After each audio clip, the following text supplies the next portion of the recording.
Title: Royalty can only form bonds with those who defeat them in combat. Human Diplomat triumphs, HFY Cinema. The air in the grand arena was thick with tension. A towering throne of obsidian and gold sat at one end, where the royal family of the Ethar, an ancient and proud alien race, observed the proceedings. Their eyes gleamed with regal disdain as they watched the human diplomat, Jonathan Riker, stand alone in the center of the arena, his stance firm but his expression calm. The Ethar were known throughout the galaxy for their power and their long-standing tradition. They could only form true bonds of alliance with those who defeated them in single combat. Their pride was immeasurable, and their rulers had never been bested by any species, until now. Jonathan had been sent by Earth's Federation to negotiate a delicate treaty, one that could either solidify a lasting peace or ignite a galactic war. He had no experience in physical combat. His expertise lay in diplomacy, strategy, and negotiation. But the Ethar's laws were unyielding, and without facing their champion in the arena, no agreement could be reached. The Ethar champion, a towering figure of muscle and bio-enhanced strength, was waiting for the signal to strike. The crowd roared, their voices a mix of excitement and derision. Jonathan's task was clear: win the battle, or return to Earth in failure. Jonathan's gaze flicked to the high-ranking diplomats in the stands, human and alien alike, all watching with a mix of disbelief and curiosity. Who could have expected a human, untrained, undersized, and unarmed, to stand against an Ethar warrior in a fight to the death? The Ethar champion raised his weapon, a massive spear crafted from the heart of a dying star, its edges crackling with energy. The diplomat's mind raced as he considered his options. He could sense the weight of history bearing down on him, and for the first time in his life, Jonathan understood the importance of honor to the Ethar. He wasn't just fighting for survival, he was fighting for humanity's place in the galaxy. The bell tolled. Without hesitation, Jonathan moved, not with the brute force of the Ethar warrior, but with speed and cunning. He dodged the spear's deadly arc, his body moving with the precision of someone who had spent years studying human combat techniques. Even if he had never put them into practice, his mind worked rapidly, calculating the champion's every movement, reading his opponent's intentions. He wasn't stronger or faster, but he was adaptable. The Ethar champion growled, his movements becoming more erratic, frustrated by the human's elusiveness. With every attack, Jonathan parried or evaded, never giving the champion a clean hit. Jonathan's strategy was clear: tire him out. The Ethar were built for raw strength, but they lacked the stamina for a prolonged battle.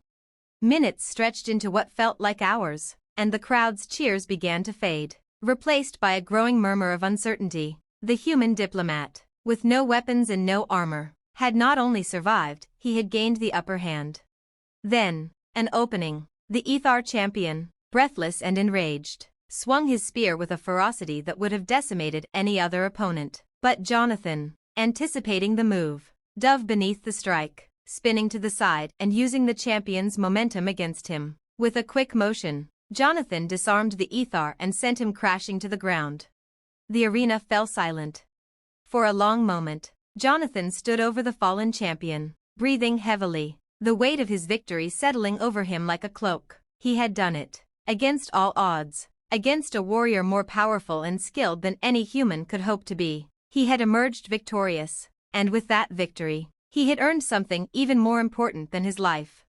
The Ethar king, who had watched the spectacle with unwavering attention, stood from his throne. The crowd waited, breathless, for his response. "Human," the king's voice echoed, carrying across the arena. "You have bested our greatest champion. You have earned the right to stand beside us, not as an equal, but as a conqueror, a bond of respect forged through combat, as is our tradition." Jonathan, panting but resolute, took a step forward, his eyes never leaving the Ethar king. "I didn't fight for respect, I fought for peace, and now, it's time for us to move forward, not as conquerors and vanquished, but as partners." A murmur rippled through the crowd. The Ethar king's expression remained impassive for a moment, and then, slowly, he nodded. "Peace, then," the king said. "Let it be known that the Ethar and humanity are bound by the bond of combat. May it strengthen us both." Jonathan's heart swelled with relief. He had won, not just a battle, but a future where the humans would no longer be mere bystanders in the galaxy. The Ethar had been defeated, but in the process, they had forged a bond stronger than any weapon. As the arena erupted in applause, Jonathan felt the weight of the moment settle over him. This victory wasn't just his, it was for Earth, for humanity, and for the future of the galaxy. He had triumphed not through brute force, but through the unyielding will to see diplomacy succeed, no matter the cost. And in that triumph, humanity had earned its place among the stars. Title: Royalty can only form bonds with those who defeat them in combat. Human Diplomat triumphs, HFY Cinema. Chapter 2: The Aftermath of Victory. The celebration in the Grand Hall was nothing short of extravagant. The Ethar Royal Palace, with its towering spires and labyrinthine corridors, had never seen such an event. Banquets were laid out with opulent dishes, and the finest wines from across the galaxy flowed freely as diplomats, warriors, and the highest-ranking officials of both Ethar and human governments mingled in tentative, yet growing, camaraderie. Yet in the midst of it all, Jonathan Riker couldn't help but feel the weight of his newfound responsibility pressing down on him. The Ethar had honored their word, they had recognized his victory and offered the alliance. But the road ahead would be far from easy. The victory he had won in the arena was only the beginning of something much more complex.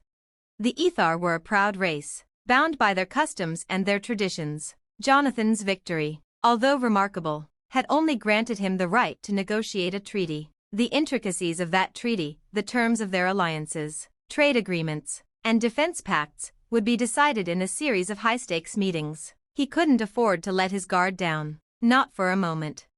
As the festivities continued, a shadowy figure approached Jonathan in the corner of the Grand Hall. It was the Ethar King himself, his massive form cloaked in the golden robes of royalty, the crown upon his brow gleaming with a strange, almost ethereal light.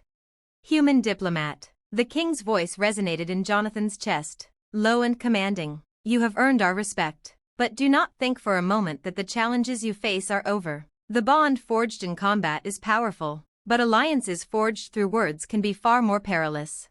Jonathan straightened, his mind already working to decipher the king's words. I understand, Your Majesty. The true work begins now. The king studied him for a long moment, his alien eyes narrowing. You think you have achieved something great, and you have, but there are factions among us who will never accept this alliance. They believe in the supremacy of our bloodlines, the strength of our warriors, and will see your victory as a stain on our honor. Jonathan nodded solemnly. He had known that the diplomatic landscape would be a minefield. There would be those who viewed his victory as a betrayal of tradition, a humiliation they could not allow to stand. And what of those who would oppose the alliance? Jonathan asked, careful not to sound defiant, but resolute. What can I do to ensure the peace holds? The king's lips twisted into something resembling a smile, an unsettling thing. Considering the alien nature of the Ethar, you will have to prove, once more, that you are not just a victor in combat but a master of diplomacy. You will face trials not of your body, but of your mind and your will. The strongest warriors may fall before a foe's blade, but the greatest diplomats endure by outthinking their enemies. A heavy silence hung between them, the king's gaze never leaving Jonathan's eyes. Jonathan took a deep breath, steeling himself. I'm ready. If the Ethar are to stand with humanity, I will do whatever it takes. The king gave a slow nod. Then you will have your chance. We will begin tomorrow. Prepare yourself, human diplomat. Chapter 3: The Trials of the Mind. The next morning, Jonathan found himself standing in a vast, circular chamber, a room that could have easily housed a small city block. The walls, crafted from smooth, translucent stone, shimmered in the light of distant stars. In the center, a massive holographic map of the galaxy floated, pinpoints of light representing the Ethar's empire and the human colonies. Surrounding him were the Ethar High Council, their expressions a mix of curiosity and skepticism. Jonathan had expected to be challenged, but the intensity of their gaze was unnerving. His victory in combat had granted him respect, but in the diplomatic arena, he was still very much an outsider. The Ethar King stood beside him, silent for the moment, but Jonathan could sense the weight of his presence, the silent expectations he carried. One by one, representatives from the council began to speak, their voices reverberating in the chamber. The first challenge was strategic. How would humanity and the Ethar divide their resources in the event of a galactic conflict? The second was economic. How would trade negotiations be structured without disturbing the delicate balance of power? Finally, came the most personal challenge, the cultural differences. How would the two species forge a true, lasting bond despite their vast differences in values, history, and society? Jonathan had come prepared. He was a trained negotiator, but this was unlike any negotiation he had ever faced. The Ethar were not merely interested in concessions, they demanded respect. And respect wasn't something that could be granted by words alone. It had to be earned, just as he had earned their respect in the arena. 4 hours. The debates raged on. Jonathan was pushed to his limits, questioning every assumption, every ideal. The Ethar demanded answers not only to practical concerns but to the deeper questions about the future of both their civilizations. And at every turn, Jonathan had to prove that he was worthy of leading the charge toward that future.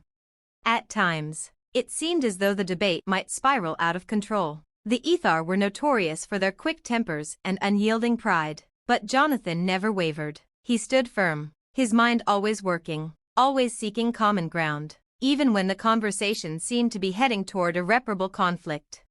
Finally, after what felt like days, the room fell silent. Jonathan had used every ounce of his training and experience, but more importantly, he had relied on something else, the humanity within him. Where the Ethar saw strategy, Jonathan saw people. Where they saw power, Jonathan saw cooperation. And it was that very perspective that had slowly begun to shift the council's view. The Ethar king stepped forward, his eyes gleaming with something that might have been pride, or perhaps something even deeper. "You have done more than survive, human," the king said, his voice filled with a mixture of respect and admiration. "You have shown us a way forward. This alliance, it is not just your victory, it is ours as well." Jonathan felt a quiet surge of triumph. It wasn't the loud, roaring victory he had experienced in the arena, it was something quieter, something more enduring. "I only did what was necessary for both of our peoples," Jonathan replied, his voice steady. The king's smile widened, and for the first time, Jonathan saw a glimmer of true respect in his alien eyes. "Then let it be known that the Ethar and humanity are forever bound, not only by the bond of combat, but by the bond of understanding." And with that, the treaty was signed, not just a piece of paper, but a new era, one in which two very different peoples had come together not through force or coercion, but through mutual respect and a shared vision of the future. As Jonathan left the chamber, he knew that this victory was only the beginning. The galaxy was vast, and humanity's place within it was still uncertain. But now, at least, it was a place earned through courage, diplomacy, and the will to never back down, no matter the odds. The stars had never seemed so close. Chapter 4: A New Dawn. Days passed, and the alliance between humanity and the Ethar began to take shape. The treaty had been signed, but the work of creating a true partnership was only just beginning. Across the galaxy, ships bearing both the human and Ethar flags sailed together, symbolizing the new era of cooperation. However, the challenges of uniting two such distinct civilizations were far from over. Jonathan Riker found himself thrust into the heart of these efforts. As the human ambassador to the Ethar, he was expected to mediate not only between his own people and the Ethar, but also between the factions of the Ethar themselves. There were many who, despite the king's endorsement of the treaty, still harbored deep mistrust of humanity, and others who saw Jonathan's victory in combat as an affront to their most sacred traditions. Despite the mounting pressure, Jonathan was determined to stay true to the vision he had fought for, a vision of peace, cooperation, and understanding. He had won their respect in combat, but now he had to earn it every day through the challenging art of diplomacy. His first task was to resolve the tensions between the Ethar's military faction and the Council of Scholars, two powerful groups that rarely saw eye to eye. The military leaders wanted to maintain the Ethar's dominance in the galaxy, while the scholars believed that peace was the path to true progress. Jonathan, caught between these forces, worked tirelessly to forge compromises that would allow the two factions to coexist, at least for the time being. But there was another challenge that had yet to surface: the rise of a new enemy. Chapter 5: The Darkening Threat. 2 months after the treaty had been signed, an urgent communication came through Jonathan's private terminal. The message was brief but alarming. A fleet of unknown ships had entered Ethar space. moving rapidly toward their homeworld. No identification signal, no communication, just an unmistakable presence in the deep void of space. The Ethar military sprang into action, preparing for war, but Jonathan, ever the diplomat, urged caution. This was not a time for hasty decisions, especially when the Ethar were still healing from the wounds of their long history of isolation. Humanity's place in this fragile alliance could be shattered if they allowed fear to dictate their actions. He requested a meeting with the Ethar king. The king, though typically reserved, listened intently as Jonathan laid out his thoughts. Your Majesty, we can't just assume these are hostile forces. They've entered Ethar space. Yes, but there may be a reason we don't yet understand. We can't react blindly, we need to make contact. The king's face was a mask of inscrutable emotion, but Jonathan could see the flicker of doubt behind his eyes. The Ethar had long prided themselves on their strength and their ability to defend their borders. The very idea of a potential threat from an unknown enemy rattled their core beliefs. We are not the same as we were before, King Malithar, Jonathan continued, his tone calm but firm. Humanity and the Ethar, together, could be the greatest force for peace the galaxy has ever seen. But we must learn to act with reason, not just power. King Malithar regarded him for a long moment before nodding slowly. Very well, human diplomat, I will trust your judgment. We will attempt contact. And so, the first contact was made, not with weapons, but with words. The unknown fleet was not a hostile force, but a nomadic civilization known as the Kaldor, an ancient species that had been wandering the galaxy for centuries. They were weary from conflict, their ships battered by years of struggle, but their leader, Captain Orvash, came in peace. They had heard of the treaty between humanity and the Ethar and sought to offer an alliance, one born of mutual understanding, free from the burden of centuries of warfare. But not all was as it seemed. As Jonathan and the Ethar king met with Captain Orvash, they learned the true purpose of the Kaldor's arrival. The Kaldor had been driven to the brink of extinction by a mysterious and powerful enemy, an enemy known only as the Zarak. This relentless force had begun to invade their territories, leaving nothing but destruction in its wake. The Zarak were unlike any force Jonathan had ever encountered. They were an ancient race, and their technology was far beyond anything the Ethar or humanity had ever developed. Their fleets could appear and vanish at will, and their motives were shrouded in secrecy. One thing was certain, the Zarak had set their sights on the Ethar, and soon, humanity would be next. Chapter 6, The Unseen Enemy.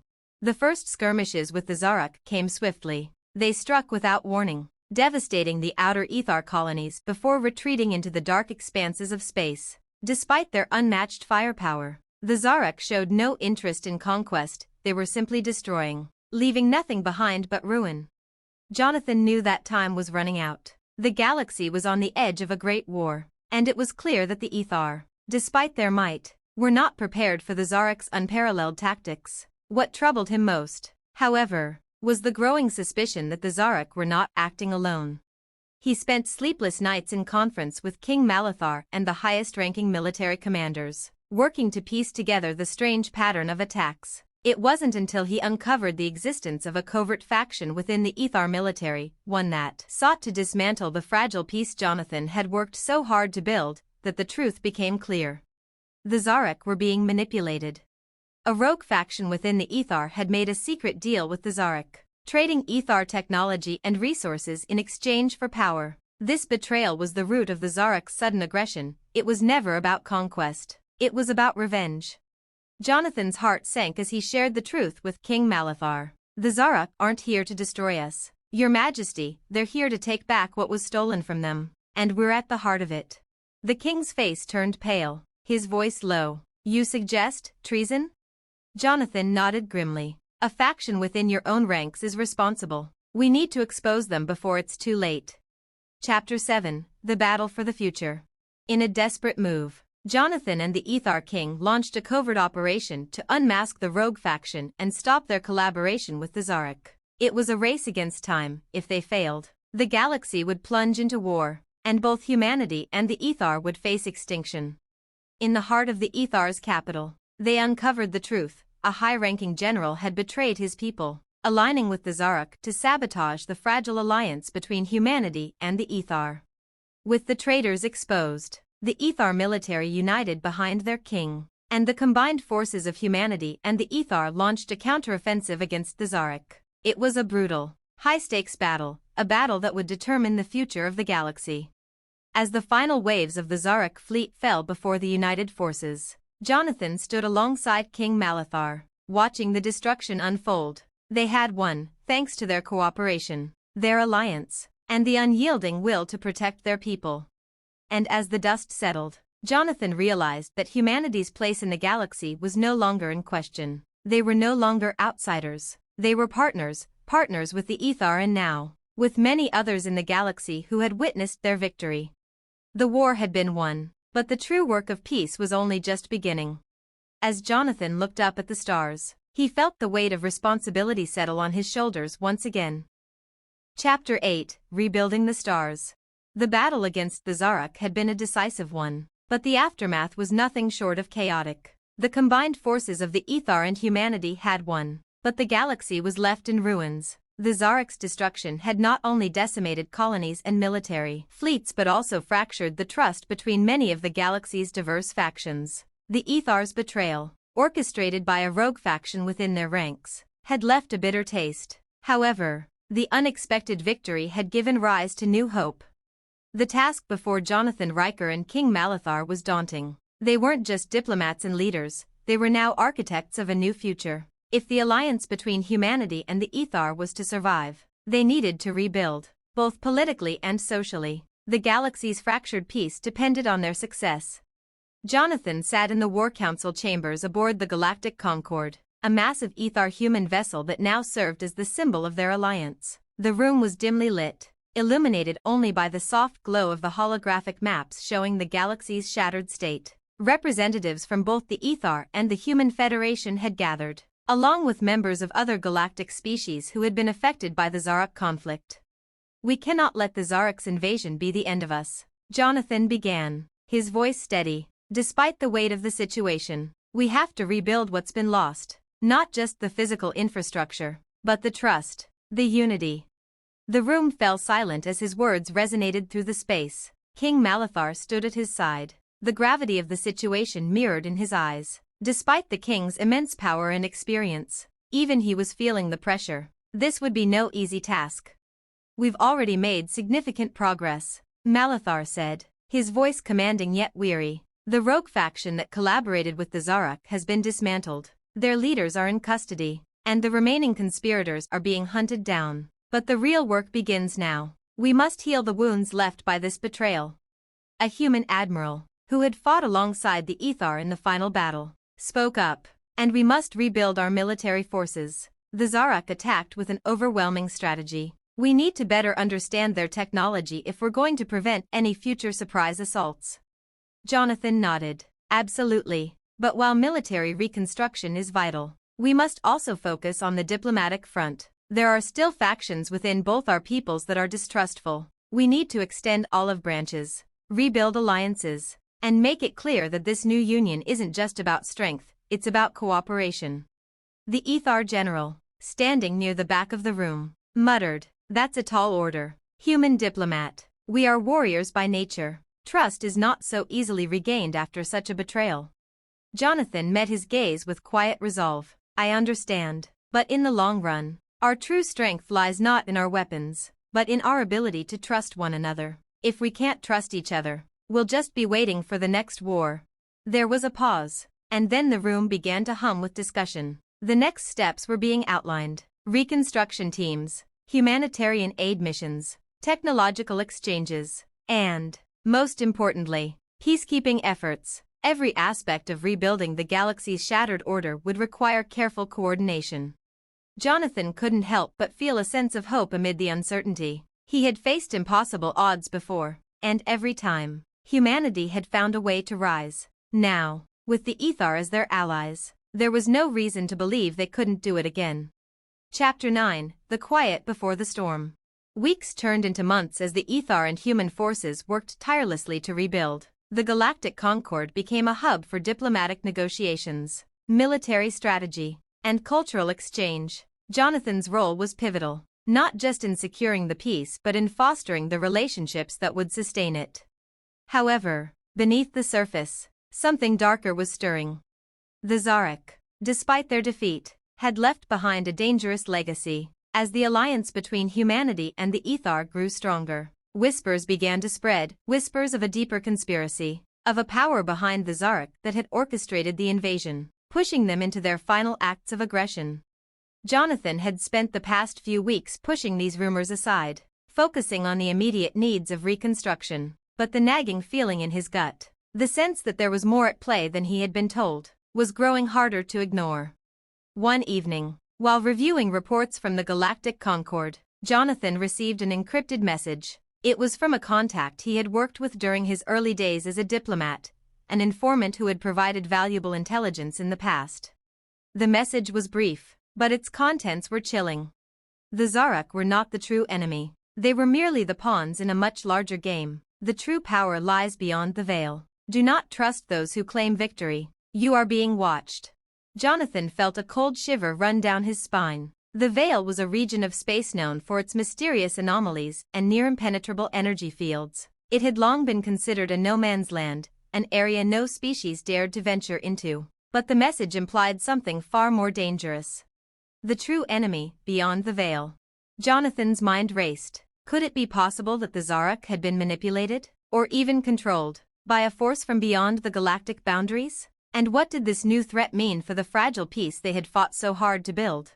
He needed answers, and he needed them fast. But his options were limited. With the Ethar and human fleets still in recovery, he couldn't simply launch an expedition beyond the Veil without the risk of provoking a war. Yet, if there was a new power lurking in the galaxy, they had to be stopped before they could make their move.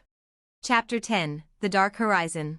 Jonathan shared the message with King Malithar in a private council meeting. The Ethar King listened carefully, his gaze darkening as Jonathan spoke of the possible threat beyond the Veil. If this is true, Malithar said slowly, then we are not only rebuilding from the Zarak, we are rebuilding after something far more dangerous than we ever imagined. Jonathan nodded. I fear that the Zarak were just a symptom. Whoever is behind them has far-reaching plans, and we may have only scratched the surface. The room grew quiet as the weight of the realization settled in. Even as humanity and the Ethar fought to heal their shattered civilizations, a much darker shadow loomed just beyond their reach. We must prepare for the unknown, Malithar said, his voice quiet but resolute. I will assemble a special task force. But, human diplomat, I will need your help. You are the one who understands the balance we must maintain. Jonathan knew what had to be done. They had to venture beyond the Veil. They had to uncover the truth and stop the unknown power before it could destroy everything they had worked for. The galaxy had already faced its first great trial, and now, the true test was about to begin. With the stars ahead of them, Jonathan and the Ethar were about to face the greatest challenge they had ever encountered. It was no longer just a battle for survival. It was a fight for the future of the galaxy. And this time, they couldn't afford to lose. The dark horizon awaited. End of Chapter 10. The story continues. Chapter 11, Into the Veil. The darkness of the Veil loomed like an impenetrable shadow in the galaxy's outskirts. Starships had ventured into it before, but none had ever returned with any significant findings. It was a place of mysterious gravitational anomalies, strange electromagnetic fields, and disrupted communications. The few ships that had attempted to explore the region had been lost without a trace. But now, Jonathan Riker and King Malithar had no choice but to confront whatever lay hidden there. They had assembled a specialized task force, a fleet of human and Ethar ships, each equipped with the best technology they could muster. Together, they would venture into the unknown and seek the truth behind the forces that had manipulated the Zarak and, potentially, the galaxy itself. As Jonathan stood on the bridge of the Galactic Concord, he looked out at the swirling, ethereal mass of energy that marked the beginning of the Veil. The space before them shimmered with a kaleidoscope of colors, strange and unsettling, as though the fabric of reality itself was bending and twisting. Are you sure about this, Diplomat? Admiral Samantha Knox asked, her voice carrying the weight of uncertainty. She had served with Jonathan since the beginning of the conflict and was loyal to a fault, but even she felt the gravity of the situation. Jonathan glanced over at her, his face grim. We don't have a choice. If we don't face whatever's inside, we'll never know if the threat is real. And if it is, we'll never be ready for it. Admiral Knox nodded. Though she still looked uneasy, the rest of the crew was equally tense, aware that this was no ordinary mission. It wasn't just the unknown they were about to face, it was the possibility of encountering a power far greater and more dangerous than anything they had ever imagined. We go in together, Jonathan continued, his voice steady. We don't split up. We remain in contact at all times. The moment we encounter anything that seems off, we pull back. This is a reconnaissance mission, not an assault. Understood? There were nods of agreement from the crew. The Galactic Concorde was not a warship, but a symbol of peace. Its armament was defensive, not offensive. They were not here to fight. They were here to learn. With a final look at the swirling energy field outside the viewport, Jonathan turned to the crew. Let's go. Chapter 12, The Lost Frontier. The task force, led by the Galactic Concorde, moved cautiously into the veil. The sensors of their ships flickered erratically as they passed through the boundary, the electromagnetic interference scrambling their data. They were entering a place no one had ever truly understood. Hours passed in eerie silence. The ships remained on high alert, their advanced sensors constantly scanning for any anomalies. For a time, the voyage seemed to yield nothing more than an unnerving stillness, as though the galaxy had gone silent. Jonathan watched the readings closely, trying to keep his mind occupied. This doesn't feel right, Lieutenant Vera, an Ethar engineer, said suddenly, breaking the silence. We've lost all communication with the outside. It's as if we're cut off from the rest of the galaxy. Jonathan frowned. How far are we from the boundary? Close, very close, Vera replied, her voice tense. It's not just the communications. It's the very fabric of space itself. The readings, they don't match anything we've encountered. Before Jonathan could respond, the sensors flashed. A massive object appeared on the edge of their detection range. It was enormous, far larger than any ship they had ever encountered. It seemed to materialize from the very fabric of the veil itself, as if it had been waiting for them. Captain, look at that, Admiral Knox said, pointing at the screen. The object was shaped like a massive, hollow sphere, with glowing lines running along its surface. It pulsed with an otherworldly energy, like a living thing. That's no ship I've ever seen, Jonathan muttered. The object seemed to exude an ancient power, and it wasn't the first time they had felt the presence of something beyond their understanding. The ship's sensors were frantically trying to lock onto it, but the readings were completely alien. The energy signatures didn't resemble anything from the Ethar or human technology. It was as though it didn't belong in this galaxy at all. The sphere began to move toward them, slowly at first, but with an undeniable purpose. Jonathan's heart raced. They were being drawn toward it. This is it, Jonathan said, more to himself than to anyone else. Whatever is behind the Zarak, this is where it came from. Chapter 13, The Architects. As the massive object drew closer, the fleet maneuvered cautiously, staying within a safe distance. The Galactic Concorde was on the forefront of this new frontier, but Jonathan knew that they could be walking into a trap. The sphere's surface began to shimmer, and with a strange hum, it opened. A massive docking bay appeared, vast enough to swallow the Galactic Concorde whole. We need to go in, Jonathan said, his voice firm, though uncertainty gnawed at him. They're inviting us. But Admiral Knox hesitated, her face pale. We don't know what's inside. This could be a trap. The Zarak, this could all be part of their plan. We won't know until we go in, Jonathan countered. This could be the key to understanding everything. The Zarak were just the start. Whatever's inside this sphere might be the answer to everything we've been fighting for. Reluctantly, Knox gave a nod. Understood. Prepare for docking. All crew, remain on high alert. The ships moved into the docking bay one by one. As they entered the enormous structure, Jonathan couldn't shake the feeling of being watched. Every inch of the bay seemed alive with strange, pulsating energy, and the air hummed with an unsettling vibration. Once inside, the doors of the docking bay sealed behind them with an ominous hiss. The chamber was vast, too vast for a ship of their size to fit in comfortably. The lights flickered, then stabilized, revealing an alien landscape within the sphere. There were no beings in sight, but the walls of the sphere seemed to be covered in intricate carvings, symbols Jonathan didn't recognize. They were unlike anything from the Ethar, human, or even the Zarak civilizations. Suddenly, The silence was broken. A voice, not spoken but transmitted directly into their minds, resonated through the chamber. Welcome, children of the stars. You have come to the heart of what was. The architects await. Jonathan's heart skipped a beat. The architects? The voice continued, unfathomably calm yet filled with ancient wisdom. The Zarek were our first step.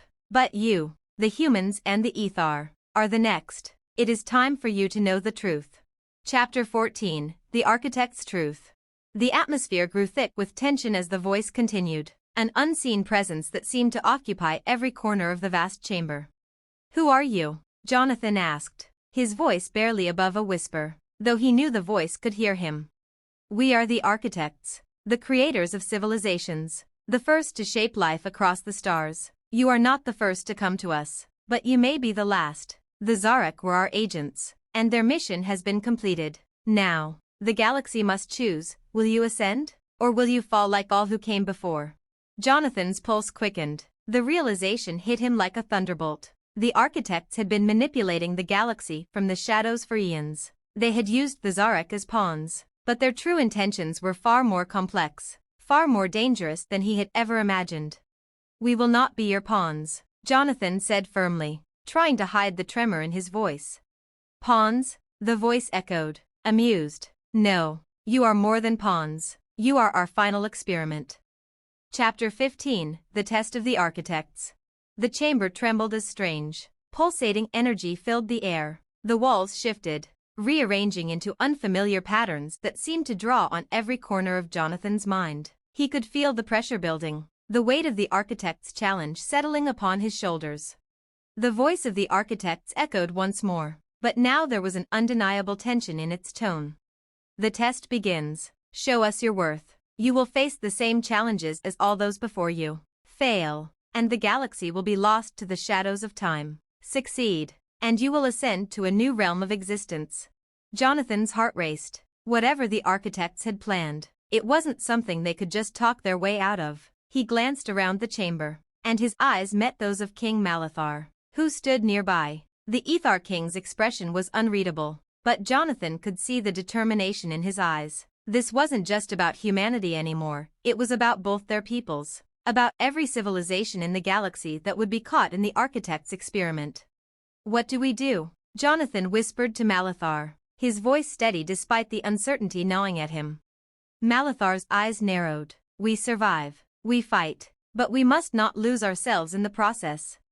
Before Jonathan could respond, the walls of the chamber parted, revealing a vast, shifting landscape beyond. It wasn't just a room, it was a realm, an alien world unto itself. The ground beneath their feet shifted and reformed, twisting into jagged mountains, deep chasms, and sprawling forests made of strange, glowing plants. Go, the architect's voice urged. The first trial awaits you. Fail here, and all is lost. Jonathan's instincts kicked in. He turned to his crew and the assembled diplomats and warriors from both the Ethar and humanity. Everyone, stay close. Move out. As they ventured deeper into the strange landscape, the air grew heavy with anticipation. The landscape seemed to shift before their eyes, changing as though it were alive, constantly reacting to their movements. The glowing plants around them flickered ominously, and the ground began to tremble beneath their feet. Stay alert, Jonathan ordered. We don't know what we're facing yet. The first challenge came unexpectedly. A massive creature, unlike anything they had ever seen, burst from the ground ahead. It was a towering, multi-limbed beast, with jagged spines along its back and a glowing red core at its center. Its eyes burned with an ancient intelligence, and it roared, sending a shockwave that rattled the ground beneath them. The crew drew their weapons, but Jonathan held up a hand, stopping them. Hold. This isn't about brute force. This is their test. We need to think. King Malithar's voice was low, almost to himself. The architects do not want us to fight mindlessly. They want to see how we adapt. Jonathan's eyes flickered toward the creature. He studied its movements, trying to make sense of its actions. It was powerful, yes, but there was an undeniable rhythm to it. Its attacks were deliberate, predictable. Even, the creature wasn't acting out of pure rage. It was part of the test, a puzzle to solve, not just an enemy to defeat. Focus on its core, Jonathan said suddenly. That's its weak point. If we destroy it, we win. But before they could act, the creature lunged forward, swinging its massive claws toward them. Without warning, the ground under their feet buckled, and they were sent sprawling. Jonathan hit the ground hard, his breath knocked from his lungs. In the chaos, he saw a glimmer of something, light, refracted through the creature's movements. It wasn't just an attack, it was a test of coordination, of teamwork. If they could stay in sync, if they could overcome their fear and uncertainty, they might have a chance. Form up, Jonathan shouted, pushing himself to his feet. Focus on its core, but do it together. The team moved in unison, coordinated by Jonathan's lead. The Ethar and human warriors worked seamlessly together, each knowing their role in the strategy. They dodged and weaved around the creature's strikes, targeting its glowing core whenever it exposed itself. The creature let out a deafening roar as its core began to crack. It swiped wildly, but Jonathan's team kept their focus, avoiding its attacks with precision. Finally, with a synchronized strike, they managed to bring down the creature, shattering its core and causing it to disintegrate into energy, dissipating into the air like mist. For a moment, the landscape was silent. Then the architect's voice rang out, filled with an air of approval. Impressive. You have passed the first trial. Jonathan wiped the sweat from his brow, exhaling sharply. His heart was still racing, but he felt a surge of relief. They had survived the first test, but there was no time to celebrate. The landscape shifted again. This time, there was no creature to face. Instead, towering walls of solid stone rose around them, trapping them within a labyrinth. The paths before them were winding and narrow, filled with obstacles and dead ends. The trial isn't over, Jonathan said, his voice low but determined. We need to get through this maze. Stick together. If we split up, we risk failing. The labyrinth twisted and turned, the paths shifting and changing as they moved forward. The walls seemed to close in on them, and with each new corner they turned, the obstacles became more complex, giant walls that would slam down if they weren't quick enough, sudden gaps in the floor that threatened to swallow them whole. Jonathan led them forward with a steady hand. He could feel the weight of the architect's gaze on him, could sense their judgment as they moved through the maze. But what was the trial really asking? It wasn't just about brute strength. It wasn't even just about solving puzzles. It was about resilience. It was about unity. After what felt like hours of navigating through the maze, they finally reached the end, a massive stone door. It was massive, towering over them, and adorned with intricate symbols that seemed to pulse with energy. Jonathan stepped forward, his heart pounding in his chest. The voice of the architects rang out once more. You have made it this far, but this final test is the greatest. Only those who have proven their unity, their will, and their heart may proceed. Will you continue to fight for your people? Jonathan's eyes hardened. The final test? He knew what they had to do. Together, he said, turning to the others, we make our stand. This is our galaxy. This is our future. We will not be broken. With a deep breath, he reached forward and touched the door. Chapter 16, The Ultimate Choice. The moment Jonathan touched the door, a flood of light erupted around them, blinding them all. The air grew thick with energy as the symbols on the door flared to life, illuminating the maze with a searing glow.